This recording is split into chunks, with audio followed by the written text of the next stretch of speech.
Yeah.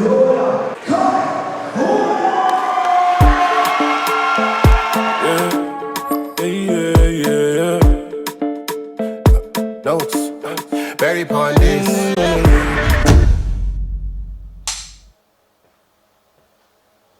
Where do I start? O2 Arena. Gone from fighting in a little venue called the Apple Yard in Sittingbourne to now fighting at the O2 Arena in front of thousands of people.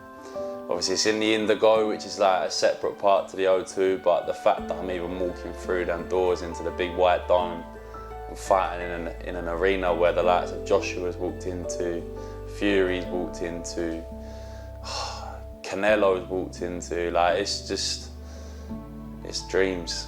It's what I'm here for. It's them dreams when you're sleeping in bed at night is all you think about. And yeah, I can't wait. I'm so grateful for the opportunity.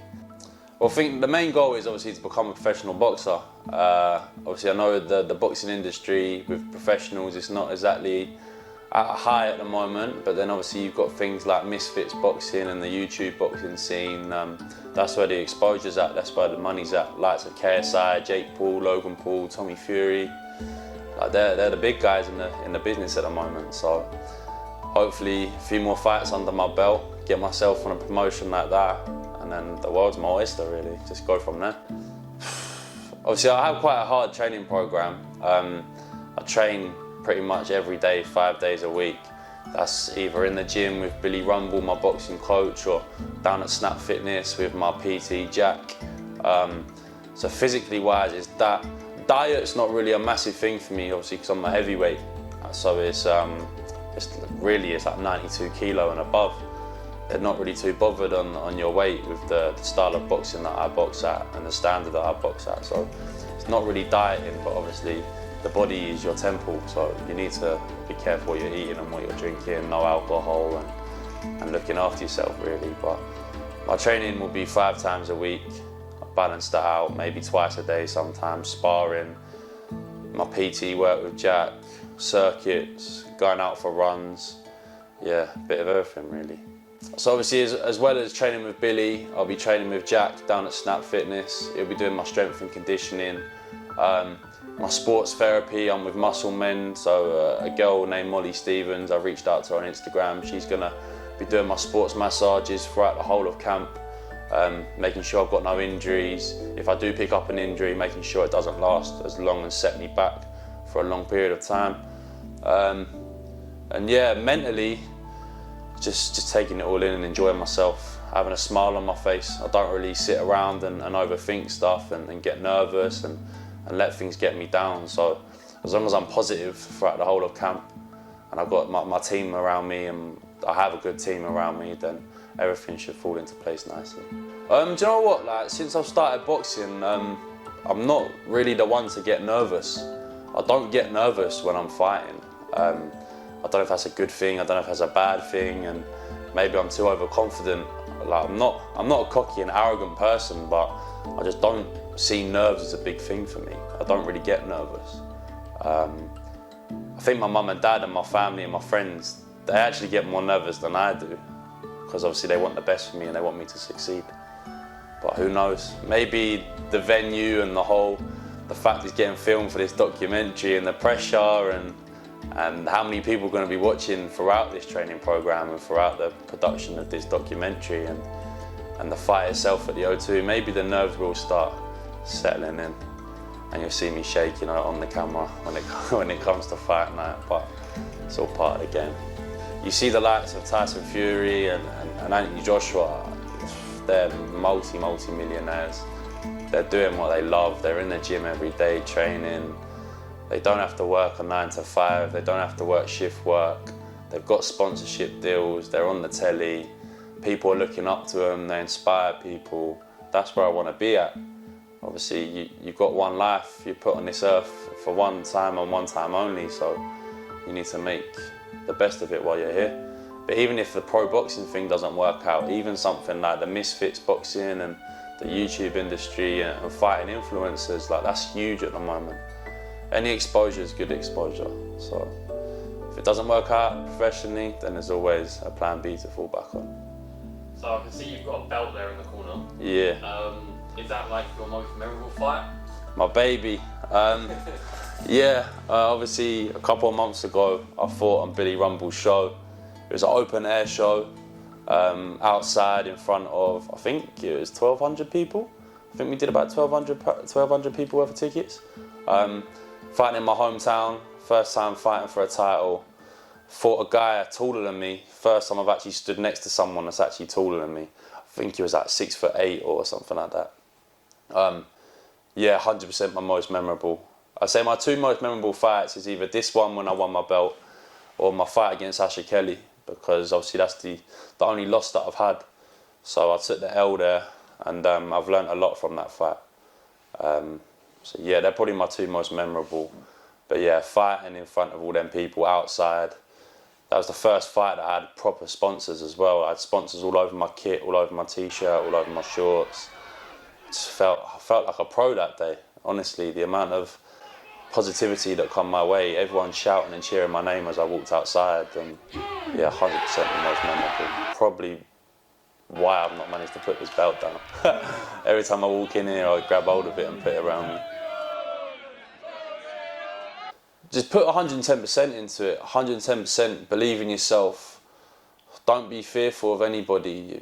Don't underestimate yourself. Like, just stepping into a boxing ring takes a lot of courage.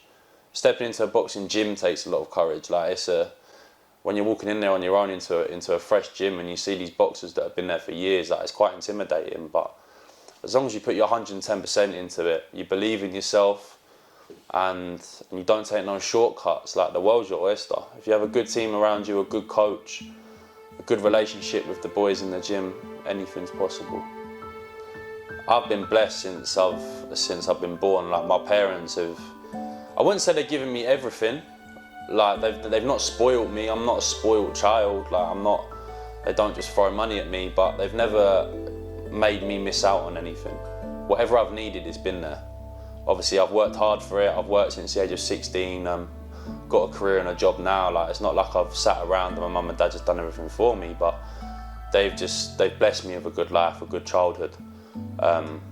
As well as my family and my parents. I've got good friends around me. I've got good sponsors. Luckily enough, I've got 5 or 6 sponsors now. I've got Nick, who works down at Sneakers Prep, who preps out trainers, makes them box fresh clean again. I've got George Hyams, who owns Set Off Clothing, which is what I'm wearing now. Probably going to be wearing Set Off Clothing throughout the whole of the documentary. I've got Robbie Jones, who's my barber, down at Jones & Co Barbers. He cuts my hair all the time, probably his most popular customer. I'm always in there every week or every week and a half. I'm getting my hair cut, so he's one of my sponsors. He's smashing it. He's got a lot of clients. My mate Jamie Gifford runs Monument Clothing. He's just jumped onto the team my last fight. Yeah, and now I've got my own security company as well, BPS Security. My mate Brett Alexander, he's stepped forward and said he's going to drive us down to the O2 in a nice little Range Rover, put a PlayStation in there, fridges, heated seating, limo tinted windows. Like, it's amazing. Like, the people that I have around me, they're the reason why I keep pushing forward. And especially, obviously, my boxing coach, Billy Rumble. You know Billy. I think the whole of Sittingbourne and the whole of Kent knows Billy Rumble. That man is an absolute gentleman. He's looked after me. He's taken me under his arm the second I walked into that boxing gym. He's given me the main events. He's made me the main guy on so many shows. And listen, I've wrote paragraphs over social media about Billy Rumble. I've messaged Billy Rumble countless amount of times how much I appreciate him, and don't think words really explain how much I owe to that man. But he knows how much I love him. He knows how much I appreciate him, and yeah, he's an absolute gentleman. His whole family, they're lovely. And yeah, without them people, I wouldn't be where I am today. No way. So you've had 8 fights now? Yeah. What would you say is the most valuable lesson that you've taken or you've learned from those fights? I'd say the Asher Kelly fight. Me and Asher, we had a bit of beef with each other, there was problems going on, verbal towards each other, 2 to 3 years on the go. This fight was daunting to happen. Everyone wanted to see it happen. He's a big guy. Everyone he's fought, he's knocked out. Me and Asher, we main evented at one of Billy's shows, 6 rounds. First time I've done a 6-round fight, and we went the full distance. First fighter that he's actually come across in the ring, which he hasn't knocked out. So he's never gone the distance with anybody. I nearly stopped him in the 3rd round. He put a lovely post out on Instagram after, saying like how he underestimated me and like I was a lot better than what he thought I was. But obviously taking a loss isn't nice, especially having such a clean record. Like I've got 7 wins and 1 loss. Like that 1 loss is always the thing that's daunting over the top of my head. But I learned so much from that fight. I think I matured a lot as a person as well. I think once you're on cloud 9 and you're winning all the time, it's all good, but you don't learn anything. Like in life, you have to take them losses. You have to be thrown down to the floor a bit to understand who you really are as a person. So that fight of Asher Kelly, like, it just changed me, matured me so much as a person. I honestly think it maybe even changed me from a boy to a man when I lost that day. So thank you, Asher, for changing me, because you've made me into a better person and a better fighter as well. Right, so today it's Tuesday. Just got back from Snap Fitness, 6 weeks away from fighting. Tonight was supposed to be my first spar of camp against a lad called Jack Cooper. The sport of boxing, obviously sparring got cancelled tonight, and then my mental health, honestly, like my whole motivation to carry on training just went downhill. From day one, as soon as something gets in the way or my training routine changes, like my whole attitude for boxing and my whole will to carry on and get up and train, when it's not the sparring that I want to do, it just all goes out the window. I'm on a work course at the moment. I've been working on this work course for the last 2 weeks. I've got another week left, which means I can only really train in the evenings. So obviously with boxing down at Rumbles and in the gym, it's hard to get a slot due to how busy the gym is, and the gym's busy because of how good the training is. Obviously on the weekend I watched the pros box. Tyrone King had an unbelievable win in a 50-50 bout. Zach boxed really well, Brendan boxed really well. And then them fighting motivated me for this week to obviously get back in the gym and start training and sparring again. And I was so pumped up for sparring today. Been talking about it with Jack all day, and then obviously last minute changes, it got cancelled, but hopefully we can get the sparring in on Saturday. But it just goes to show that nothing runs smoothly in this sport. But yeah, it's booked in Saturday. Hopefully we can get a sparring session done this week. If not, I'll just keep training down at Snaps, keep my fitness up. And yeah, every day's a new day, and hopefully tomorrow I'll be feeling a lot better than I feel now, because motivation is on a serious down low, but hopefully things change. Yeah, peace. Sit back down, what you mean? Sit back down, what you mean? You say that you're coming for me. Sit back down, what you mean? Not right. No, joking. You've got a belt though. He was fine. Bro, you've got a belt. If it weren't for the person that I'm fighting, and it's just a random person, I probably would box off. But because it's here, I just want to fight him, mate. I get under his skin too easily, like, all the time. There's got a lot of people around him, so No. Do you know what I mean? It's like little cliques. There's a guy. Just like there's a guy down there, my height. I can't remember what his name is. I've asked to spar him most times, he won't ever come down. the week after you, won my boxer. Did he? Against who? The fellow unboxing. He rematched him. He rematched him, knocked him out in 30 seconds on Facebook. Well, on Craig's thingy. Oh, the casino show, yeah. I'm not seen that. I Yeah, watched it's it. like fucking complexity. Literally come in, bang, hit him, straight over the top and use his leg strength. Yeah, 30 seconds. Like 2 weeks after we watched it. I'm going to try to get myself into the YouTube Misfits boxing. You'll be in there with KSI in there, because the amount of people you wind up and that, you'll be fucking right up there straight in. You know, easy to face the guy for the belt, the next shot. What's that belt for it? It's like a unlicensed heavyweight thing like us. What's the name of the unlicensed? BKM promotion thing. That Peter Madonna runs it. Oh, is He does that announcing for it. Oh, yeah? But it'll be good.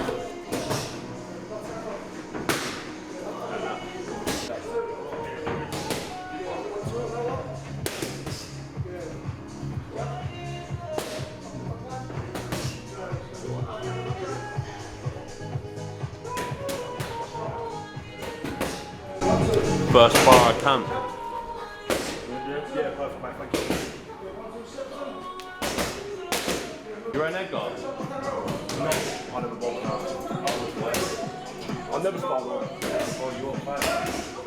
I never sparred one. Say that, let's see what my lungs are doing, do you know what I mean?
How was your first bar on a camp? Yeah, good man. Did 3 rounds. My fitness was alright. Just spoke to Martin. Obviously he told me that I need to put more weight on my back foot, stop jumping around too much in the ring and be more solid. But obviously we had to cut the sparring short. Landed quite a stiff right hand on Jack and he went over. But it's all about safety first, so we just called the sparring off. Should be back to sparring on Tuesday night. I've been in touch with Asher Kelly.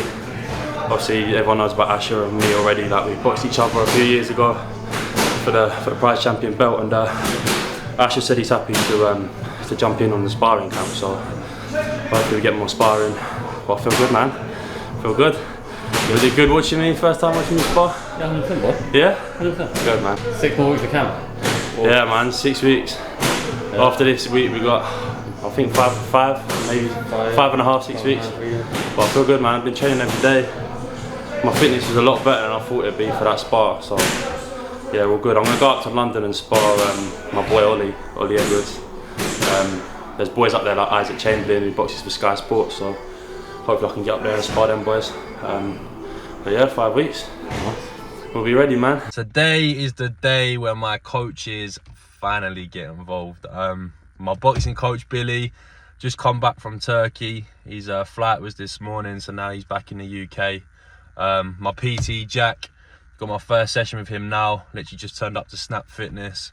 My first PT session of camp on the way to the O2 Arena. Let's go. I love having my team around me. I love having my coaches around me. It's what it's all about. Hopefully we have a good session today, and yeah, let's get it on the way, baby. You better sit back down, what you mean, yeah. Sit back down, what you mean, yeah. You say that you're coming for me. Sit back down, what you mean, sit back down, what you mean, yeah. Sit back down.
Do you know what? Like, that is why I've done this documentary, because I think the way people view me and people that don't actually know me, they just take opinions from other people and they don't actually get to know the real Kai, like the real me.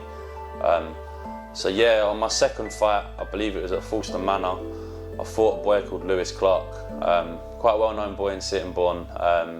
It was main event down at Forster Manor.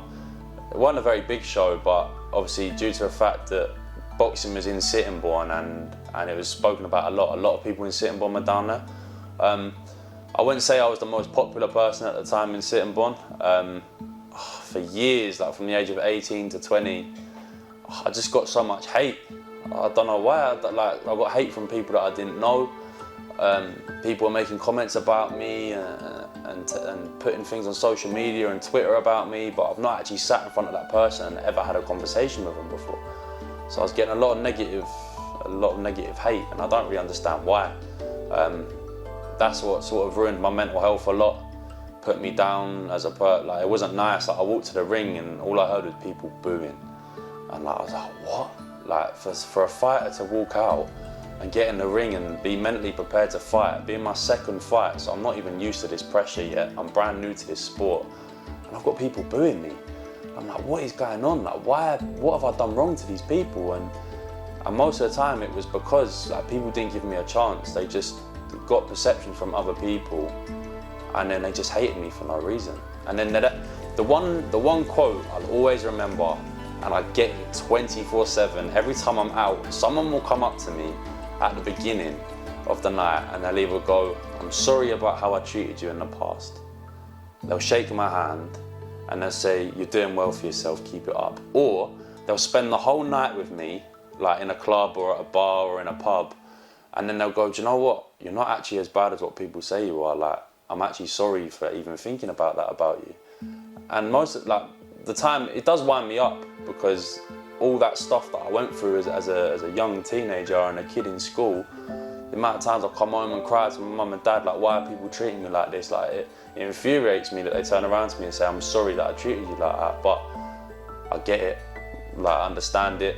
Maybe when I was 18, I probably thought I was the bollocks. Like, I probably thought I was someone who I wasn't, due to the people that I was hanging around with. There's a club called Gallery Nightclub. It's shut down now, but my friend Devon Modal used to own it, and that guy used to treat me like royalty in that club. Like, there'd be Tory Lanez performing there, who at D Block Europe were performing there, and like there would be queues of like hundreds and hundreds of people in Kent waiting to get into Gallery, queuing out there for hours, and then I'll turn up with a couple of my pals, and due to the connection that I had with the owner, he'd pull the rope away, the security would let us in, high-fiving the security, hugging the security. So people may be seeing me walking in there, getting free drinks, free table, free VIP treatment, and they're looking at me like, who does this guy think he is? So maybe that's where the hate come from, I don't know, but I'm not that guy.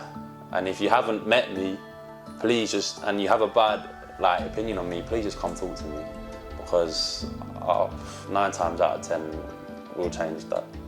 And I'm not the guy that everyone paints me out to be, no way. I'm nice. I'm a good guy, man. The sport of boxing in general, I think, has gone massively downhill. Fair play to the YouTubers, fair play to the TikTok stars, like, they're doing their thing, they're making money from it, but we have things like OnlyFans models now weighing in against each other. Like, it's just ridiculous. The whole sport of boxing just lost its professionalism a bit, but that's what life's like now. That's what the social media content's about. People like KSI and Jake Paul, they're doing their thing and they're bringing boxing to a bigger scale. They're making the youth enjoy the sport of boxing more. So maybe that is the sport of boxing now. Maybe that's what the life that we need to get used to. But even the big dogs like Tyson Fury and Anthony Joshua and Deontay Wilder and Usyk, they're not fighting each other, and they won't fight each other. They'll put contracts on the table and the money talks at the end of the day, but no one ever wants to risk losing their zero. Like, Tyson Fury's undefeated, Usyk's undefeated. They don't want to risk that. They want to retire with a zero like Floyd Mayweather and Joe Calzaghe and greats like that. Even speaking to Billy in the gym and some of the amateur boys and some of the younger boys in the gym, amateur boxing doesn't get the recognition like it used to, like with things like the Olympics and the Youth Olympics. like even like the likes of Martin McDonough. Like Martin McDonough is one of the most hard-working athletes I've seen in Rumble's boxing gym. No one even steps close to Martin. He's boxed his whole life, he's got amateur titles, now he's got professional titles, he's got another belt coming up that he's got to fight for in Sheffield. Like, that guy puts everything into boxing, he works his socks off. Probably one of the most professional boys that I've seen in the sport of boxing, and doesn't get the recognition he deserves, and he doesn't get the opportunity he deserves on the big screens because the sport of boxing is just not following that no more. So yeah, boxing's going downhill, but I love it. I love this sport, and if it is all about YouTube boxing now and misfits, then that's the direction that I've got to take as well. It is what it is, you move at the time, so yeah, that's my view on boxing.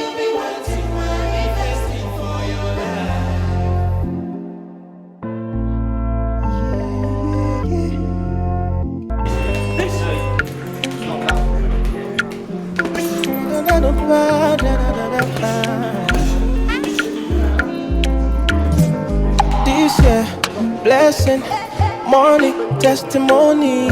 Go to follow you they go. This year, good news, giant, plenty balling. Go to follow you they go. Everything I've been wanting, manifesting for my life. Everything you've been wanting, manifesting for your life. Right, so obviously it's fight week. 2 days away from fighting. I'm excited, the nerves are kicking in a bit. Camp's gone well, I've trained hard, done a lot of training on my own. The only negative I'd say was sparring. I've not had a lot of sparring this camp. I don't know why, but no one ever accepts sparring invitations no more. I went years of like people calling me out saying I want to spar Kai, I want to come to the gym and get in the ring with Kai. And now it's like I can't find no one to spar, which is frustrating. But I've been fighting now, this will be my 8th fight, so I've been fighting for 5 or 6 years now, so sparring's not really a massive thing. That's gonna affect my performance on Friday. But yeah, I'm feeling good, I'm feeling fit. I've got one more session with Billy tomorrow. And then yeah, it's just relax time on Friday. When we fight at the O2 Arena on Friday night. So yeah, feeling good. Last preparations for the week. And yeah, we'll get ready for Friday. You call, you don't answer prayer. My Baba, you too shy, you don't fit for your hand. Even before you call, you don't answer prayer. My Baba, you too shy. I'm up with water, just getting my last essentials for fight day. Been up to box fit today already. Getting my stuff from my coach for the corner. Now yeah, now I've got to find an outfit for fight day. Obviously I've got my fight kit getting made now at Undisputed Sports, but I need to find an outfit to wear for the day. I'm all black, my kit's customized all black. It's getting made now by Zoe down at the gym. But today we've got to find trainers, tracksuit bottoms, maybe even a hat. We're going all out for Friday. And yeah, can't believe it's fight week. Obviously we've not filmed for like 2 weeks now. Callum's been, bro, we had a bit of a shock. Callum's been in hospital. Cal, lad, you got me worried big time, but Callum's been in hospital. We've not been able to film for 2 weeks. So now it's like the panic of fight week as well as filming as well. But we get it done. We always get it done. We always finish on top. So yeah, always on top. So yeah, let's get this kit sorted out.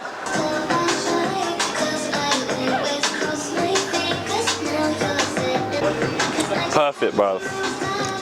Perfecto. That's how quick we are. No wasting time, in and out, done. Bro, cost of living crisis. Things really have changed. Jesus. And they're all like £70. Who pays £70 for tracksuit bottoms now? You're crazy. Do you know where we might have to go? Where? might have to go Primark.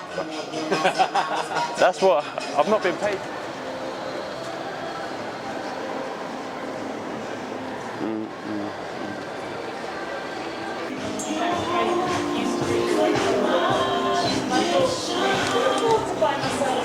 These are alright.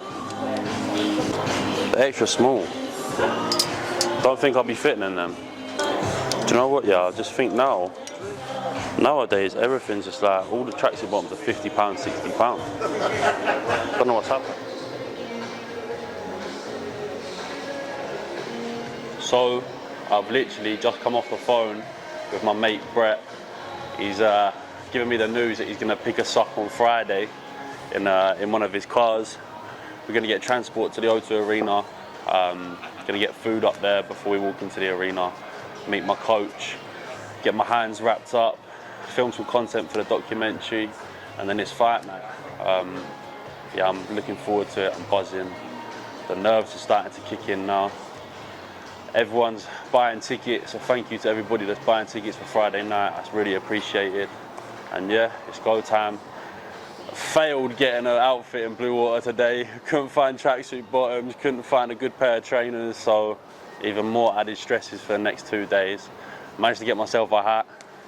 Probably that, and Callum got a hat as well, so it's been a successful shopping trip. But yeah, 2 more days till fight night. Tomorrow, I've got my barber Robbie coming over. Gonna shoot some content as well, get my haircut ready for Friday. And then Friday night, it's the time. The boys finally coming out of Kent and fighting at the O2 Arena. So yeah, let's go. 2 more days, baby.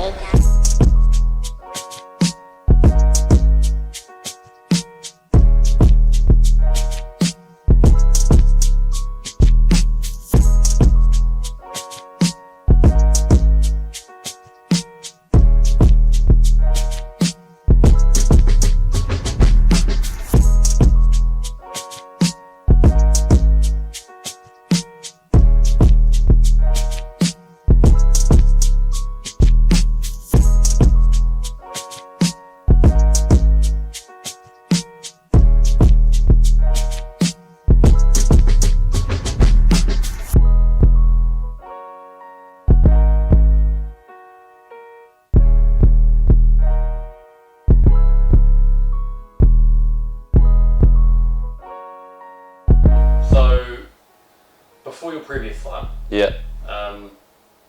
You had a break. Yeah. Give us, we're going to go more into it in the documentary, but give us some sort of hint of what happened. Cool.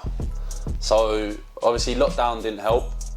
Lockdown put a hold on boxing. You weren't allowed to go out and speak to people. I was currently in a relationship at the time with my ex-girlfriend. We was with each other for like 2.5 years. Obviously things come to a stop with our relationship in September. The September just gone. And obviously going from having someone with you 24/7, like that was my best friend. As much as she was my girlfriend, like she was my best pal. Like we did everything together. When that person walks away from you and they're no longer there, and you're blocked on social media and you're blocked on the phone and like there's no contact no more, like your whole world just feels like it's crushed down. I did love, like she's my ex-girlfriend. I care about her. Obviously, people that turn around and say they don't care and love their exes, like they're lying. I'm sorry. That person was part of your life for 2-3 years. Obviously, this documentary is not only about boxing, it's about mental health. I'll dig a bit deeper as the documentary goes, but I lost my friend Connor Russon to suicide as well. He was a boy from Rumble's boxing gym, loved by so many people, life of the party, and for him to be life of the party and commit suicide, and God bless him and God bless his whole family. I'm the party animal. Like, I am the party boy. When I go out in Chelsea and Raffles and out in Kent with all my boys, they're like, "Oh, Kai, you're coming, you're the party boy, you bring the energy." Like I'm dancing all the time. I don't really care about anyone's opinions on me when they see me in the club. Like I'm dancing, like I'm bringing that energy, and Connor Russell used to bring that energy. So when I have thoughts like, God bless him, what he did, like it's scary. You say it's a big part of your life, mental health. Sort of, yeah, you know, I'm so passionate about mental health. Not even just men's mental health, just mental health as in general, because I don't think the older generation realise how hard it actually is for a young person to live up in this society. Things like social media and the pressure of being better than other people, it puts so many people down, and you put a downer on yourself. But that's why it's so important to have the right people around you. I've been blessed with a good family, good sisters, good mum and dad. No man should ever feel suppressed or have to stay silent on their emotions or how they feel. It doesn't make you any less of a man. Or look, I'm a 6'7" boxer.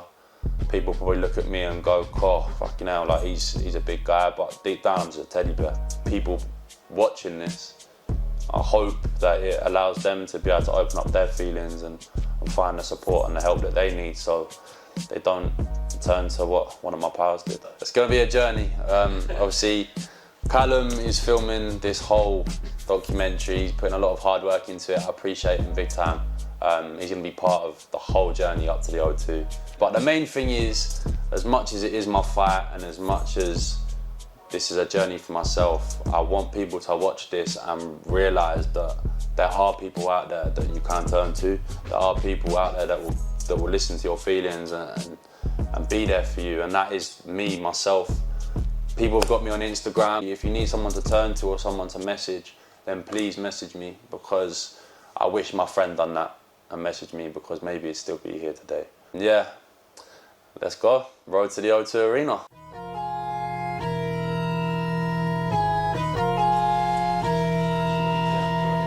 You can't just stop, go, oh, don't feel good, but you've got to keep pretending that you're still...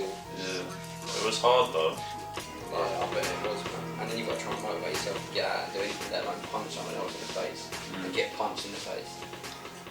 And like the amount of times I came to your shop and the first question you asked me was like, what's going on with that situation? Like, yeah, that's what I mean. Make sure everything's all sweet, and then progressively, every time you was boxing, you was better. Yeah, like when you was always better when you boxing. When you weren't boxing, you was just working your arse off. Wasn't even doing that, bro. It wasn't even thingy. I was in raves. I was doing that. Yeah. I was in raves, getting amongst it all the time. How do you think that you've come like mentally in that, coming from being booed, like walking out, and everyone's rooting for the other guy in your hometown? That must be shit. Well, you've lived around that corner for me for ages, bro. You knew like the whole of, not even the whole of Sittingbourne, the whole of Kent just had a hatred. But like, what did I actually do? No, I couldn't please, tell. Please tell me what I actually done. I say the same thing to everyone. There's a reason why I've gone from fighting at Forster Manor School to the O2 Arena. That's what I'm saying. Do you know what I mean? Like the work's been put in. You put the work in, and people want to show. People want to see. It's a spectator sport. What's boxing about? People watching. Some people definitely. Some people still want me knocked out though. But like, I'd get it. Like, if I was a horrible person or I'd actually done things wrong to people to deserve that much hatred over social media, like, people used to say, "Oh, make sure Kai Fowler don't come home."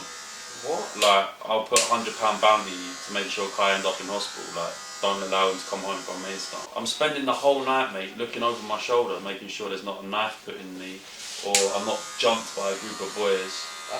For what reason? Like, what, for posting stuff on social media to elevate myself? Like, I can trim it so it's not going to go in your eyes, and you're mashing him up. So, pre-fight night, Yeah. how you feeling? Excited,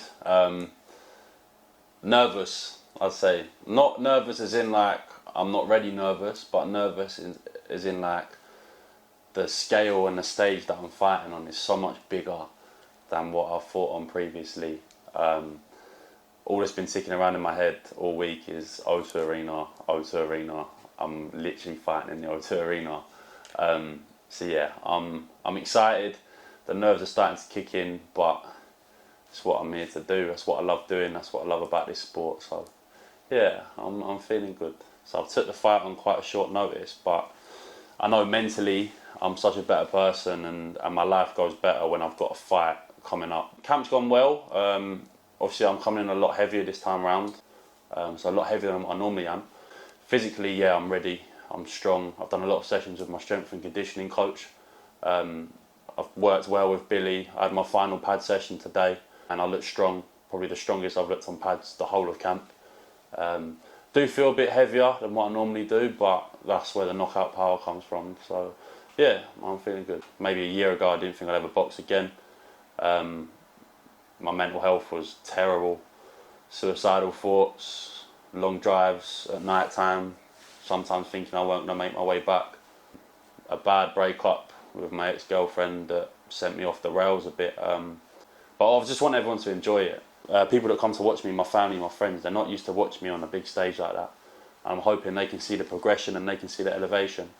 And yeah, see how much this boxing game's for me really. And I'm not here just to take part, but I'm here to take over. Who knows what's next for me?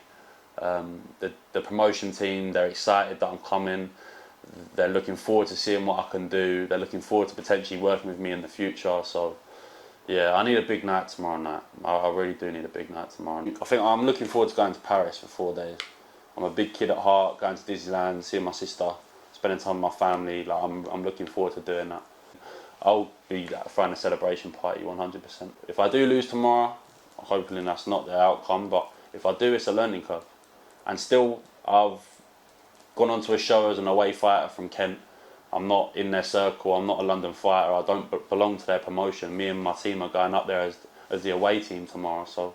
And we took the fight on 6-7 weeks notice. But there's no excuses. Tomorrow we're getting the job done. And if we don't, it's a learning curve.